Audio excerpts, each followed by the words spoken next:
good, Harry. Thank you for that rendition of Sketchbook with your band. And welcome, everybody, to the Hugs Not Drugs podcast.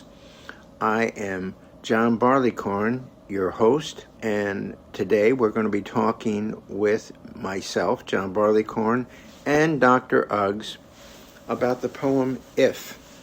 And I'd like to recite that poem right now, if I may. If by Rudyard Kipling.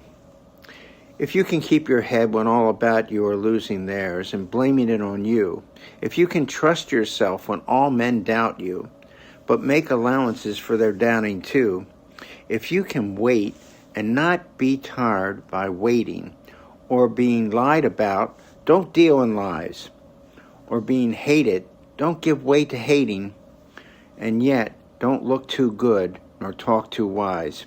If you can dream and not make dreams your master, if you can think and not make thoughts your aim, if you can meet with triumph and disaster and treat those two impostors just the same, if you can bear to hear the truth you've spoken, twist it by knaves to make a trap for fools, or watch the things you gave your life to broken, and stoop and build 'em up with worn-out tools, if you can make one heap of all your winnings and risk it all on one turn of pitch and toss, and lose and start again at your beginnings and never breathe a word about your loss, if you can force your heart and nerve and sinew to serve your turn long after they are gone, and so hold on when there is nothing in you except the will which says to them, hold on.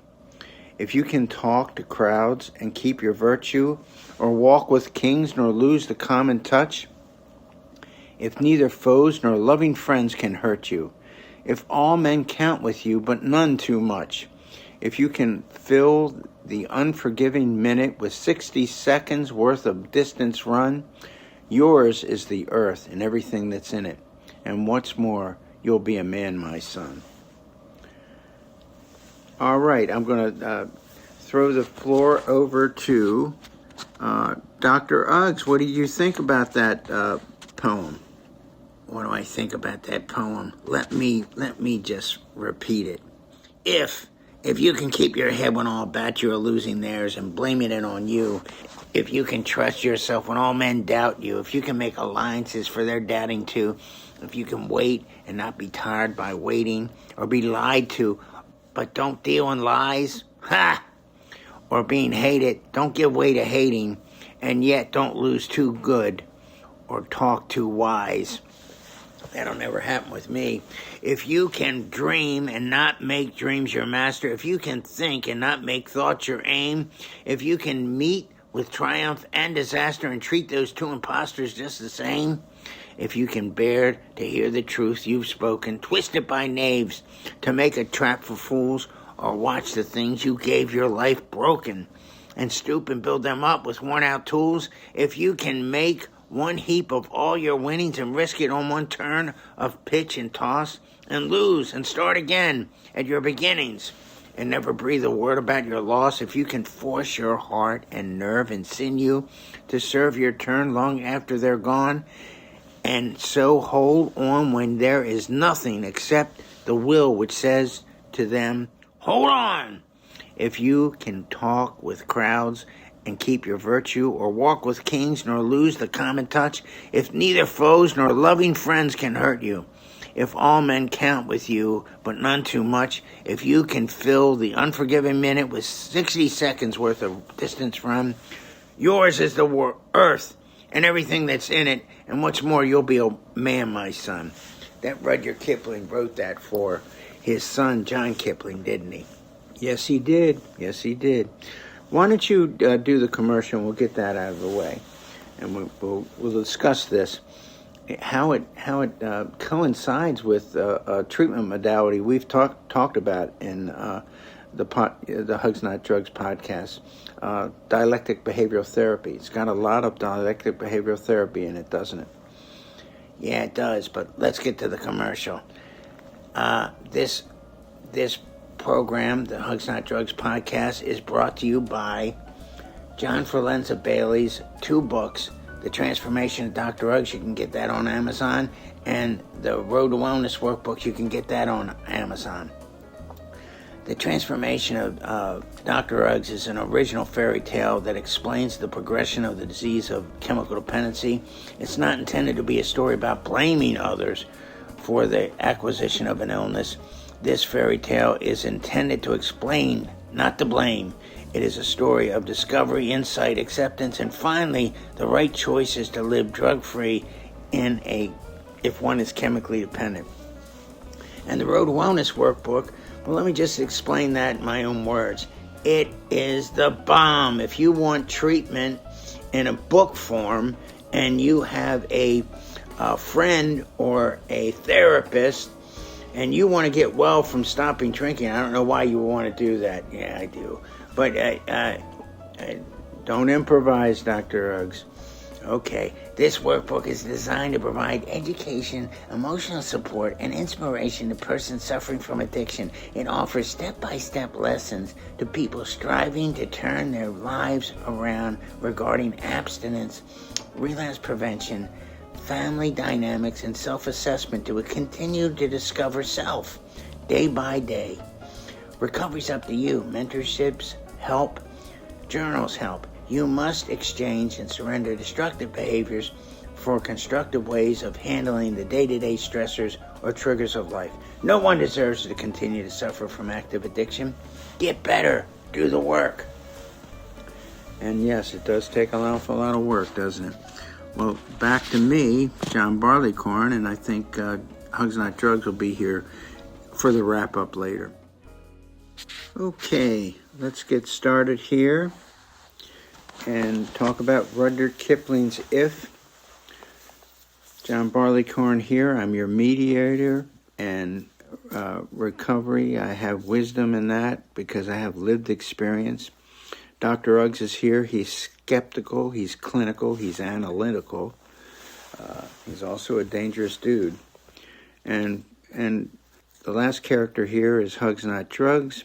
He's going to be the closing narrator, and he'll give some warmth and integrate what we've been trying to report to you today about how the poem by Rudyard Kipling and If is analogous to emotional regulation and mindfulness, DBT core skills.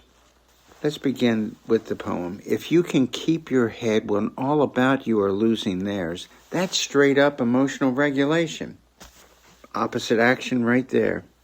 Or emotional repression. No, DBT makes that distinction clear.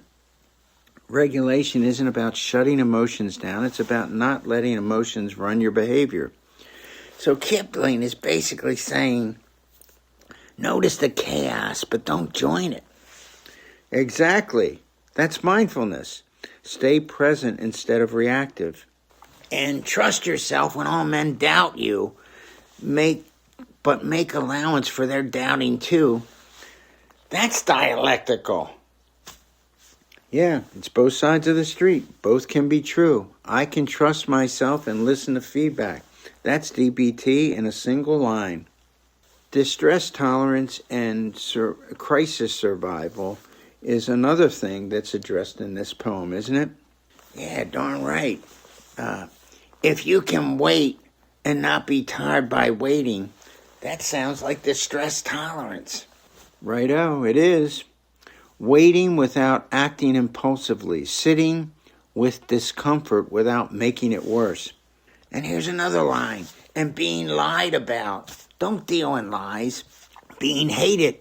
Don't give way to hating. That's another DBT skill. That's resisting urge-driven behavior. DBT calls that opposite action. You feel rage, but you don't become rage. So the poem isn't telling people to avoid pain. You're absolutely right, Dr. Uggs. I have to agree with you. It's telling them how to survive pain without self-destructing. You know, left to my own devices, I'll self-destruct. No kidding. Let's talk about wise mind and balanced living for a minute. In the poem, if you can dream, and not make dreams your master. If you can think and not make thoughts your aim, heck, that's wise mind in dialectic behavioral therapy. Not emotion mind, but logic mind, huh? Yeah, balance. Dreams matter, but don't let them rule you. Thoughts matter, but don't let them trap you.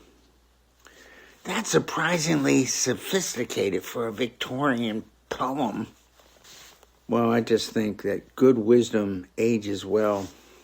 All right, let's talk about relapse, failure, and radical acceptance.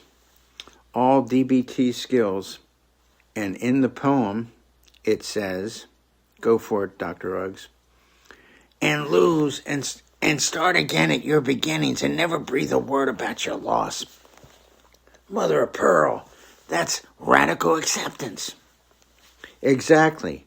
No shame, no rumination, no identity collapse. Just acknowledge what happened and begin again. That's recovery language before recovery language existed. I don't know. I don't like how clinically accurate this poem is becoming. Let's talk about interpersonal effectiveness and boundaries.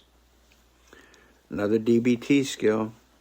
Here it is in the poem. If you can talk with crowds and keep your virtue, or walk with kings nor lose the common touch, that's interpersonal effectiveness. That's give skills. Be gentle, be interested, validate, have an easy manner. Maintaining self-respect regardless of power dynamics. That's boundaries. And here's another phrase. If all men count with you, but none too much. Why, that's about care, but don't collapse. That's the DBT self-respect skill right there. So Kipling isn't telling people to be unemotional. No, he's telling people to be regulated. Not perfect, not detached. Be present, be grounded, be intentional. I don't love the ending. And then you'll be a man, my son. Well, take it this way. If you live by these skills, you grow into your values. I really hate when poetry aligns with evidence-based theory. Hey, Hugs Not Drugs, why don't you finish us all out? Okay, thank you, Dr. Uggs. Thank you, everybody, for listening. Thank you for spending time with us on the Hugs Not Drugs podcast. Today we learned how a poem written over 100 years ago quietly teaches many of the same skills we now recognize in dialectic behavioral therapy. Mindfulness, emotional regulation, distress tolerance, interpersonal effectiveness, and the wise mind. Kipling's if isn't about being flawless. It's about staying steady when life pulls hard. Whether you're in recovery, healing from loss, or simply trying to live with more intention, these skills remind us that emotions are information, not commands. And when things fall apart, and they will, starting again is not failure, it's practice. Until next time, keep choosing presence over impulse, values over chaos, connection over escape, and always hugs over drugs. Take it away, Harry. Give us that outro and the ending of Sketchbook. Love you guys and hope you love somebody else today. Enjoy.